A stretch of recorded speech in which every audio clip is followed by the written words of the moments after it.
My name is Michael Marsicano, and it's my privilege to serve as your Director of Foundation for the Carolinas. I speak for our entire team at the Foundation in expressing great excitement that each of you have taken time from busy schedules to join us today. We are certain that you will leave here today with new perspectives on a number of important issues impacting community. A dynamic group of thought leaders have graciously agreed to share with you their current and best thinking on a variety of really fascinating topics. The information exchange, or IE, was born out of a recognition that the best philanthropy is informed philanthropy. Charlotte is not only rich in its commitment to philanthropy and investing in community, but rich as well in the wealth of intellectual capital available to us by so many of our citizens who share in the important work of your community foundation. This powerful combination of philanthropic and intellectual capital is at the core of the mission of our new Center for Civic Leadership. Board member Sally Robinson, who had an unavoidable conflict this evening, and a task force of community leaders helped us launch the center last year.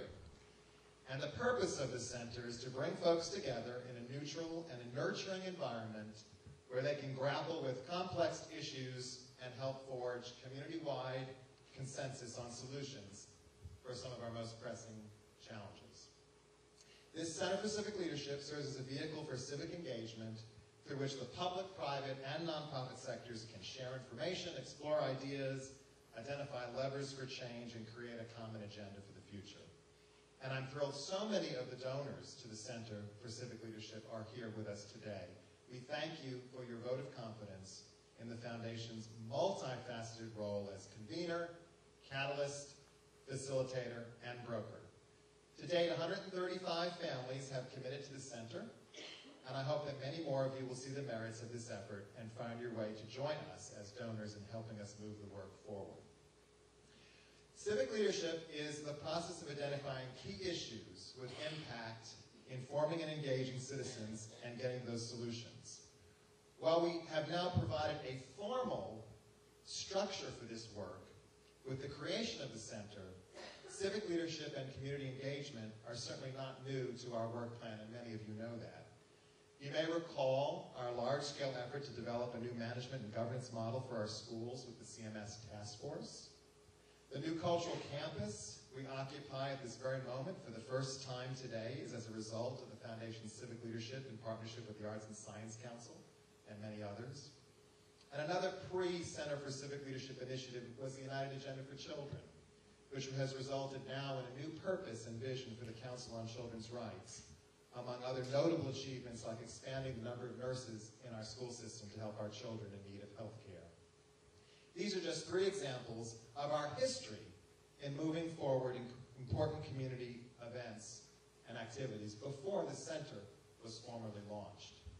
Well, today, the formal Center for Civic Leadership is home to 4 active leadership initiatives and 1 important effort we've already completed in the first year with great success.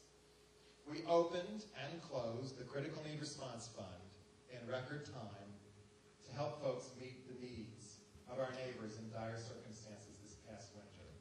The effort raised nearly $3 million to shelter, feed, clothe, and keep warm those in need through the coldest months of the economic crisis.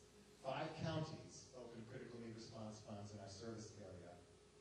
And it was a partnership between Foundation for the Carolinas and the Leon Levine Foundation in particular.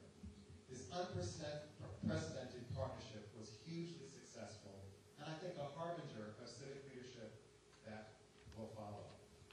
Through our experience with the Critical Need Response Fund, we realized that the long-term needs and sustainability of our nonprofit sector had been called into question because of the economic climate we're all living in.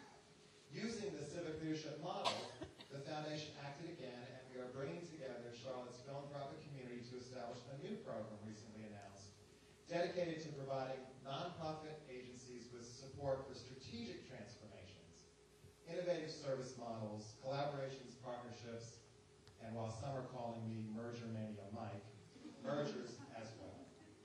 Announced 2 weeks ago ago, the Catalyst Program, Community Catalyst Program, will enable nonprofits to reposition themselves to meet a future characterized by increased demands for services, even with diminished funding.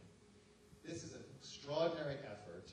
It's being led by a 17-member committee of community leaders chaired by Kathy Besant, President of Global Corporate Banking for B of A, and our incoming FFTC board chair, as well as being ministered so capably by my teammate, Laura Meyer.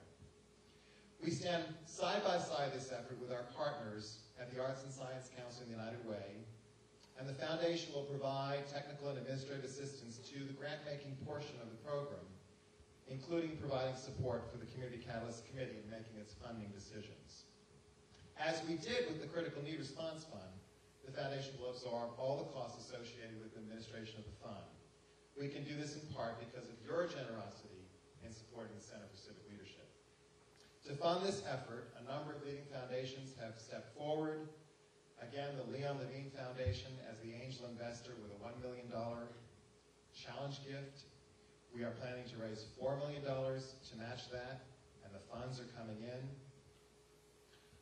But there are other active initiatives under the banner of our new Center for Civic Leadership, including the partnership with the Catawba Lands Conservancy for the spectacular Carolina Thread Trail and its master plan for 500 miles of greenways and trails now underway or completed in several counties, 15 counties targeted. Most of us here see the Thread Trail becoming a reality each day as we drive past one of the spines of the Thread Trail under construction along Kings Drive as it winds its way toward the Medical Center and Freedom Park. And to date, nearly 40 miles of the trail have been completed. Only several hundred more miles to go. And then there's Crossroads Charlotte. Has never been more active in engaging our community under the banner of the Center for Civic Leadership. You may recall this is a large-scale civic engagement project designed to increase our social capital, encouraging citizens, residents, and influential organizations to make provocative decisions today that will remove barriers of mistrust and shape our future tomorrow. Already, we have 39 nonprofit, corporate, and governmental agencies who have signed up as partners in Crossroads Charlotte, helping us move this work forward. In our first full year of community engagement, Crossroads Charlotte has developed 31 community programs in 17 different geographical areas. Nearly 7,000 people have participated, including the premiere of the Crossroads film, which 2,000 citizens screened together in 6 multiple geographic places. The fourth active leadership effort I want to touch upon is perhaps the one with the most challenges: housing. So often it is identified as the issue crying out for more community support. But where to start? Do we focus on affordable housing, homelessness, transitional housing, workforce housing? Certainly we can't tackle it all. Well, to get going, the Foundation convened 150 leaders to talk about the issues from the different sectors, nonprofit, governmental, and corporate. Our goal was to fully understand the scope and complexities of the issues. But we are about to place our toe in the water with a very specific program. The Foundation will soon be announcing the establishment of a revolving loan fund in conjunction with the Charlotte-Mecklenburg Housing Partnership. And the purpose of this fund is to purchase land for mixed-income housing in places that enable us to help break the concentration of poverty in low-income neighborhoods. And we've also been working with the city and county officials to revisit and ultimately implement the 10-year plan to end homelessness. Our goal is to help leaders develop an infrastructure to move that 10-year plan forward. Through the Center for Civic Leadership, we will continue to identify these strategic leverage points that need attention in our community, and we hope to do that by helping to move the needle on housing. Certainly, the site of today's information exchange is a result of the magic of civic leadership.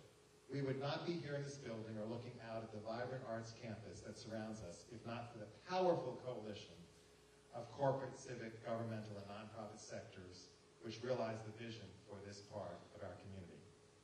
So we believe civic leadership is a transformational way, and we're proud to serve as a role in helping these dreams become a reality. I want to thank Wells Fargo and the Blumenthal Performing Arts Center for use of this auditorium.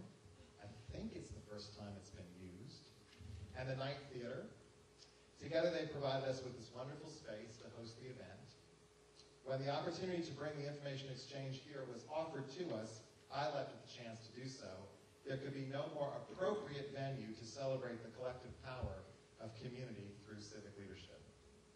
So, now to today's program. I'm excited to hear from our presenters. I know you will be too. Their messages may be distinct from one another, but each conveys a common thread of applying resources to reach a desired goal.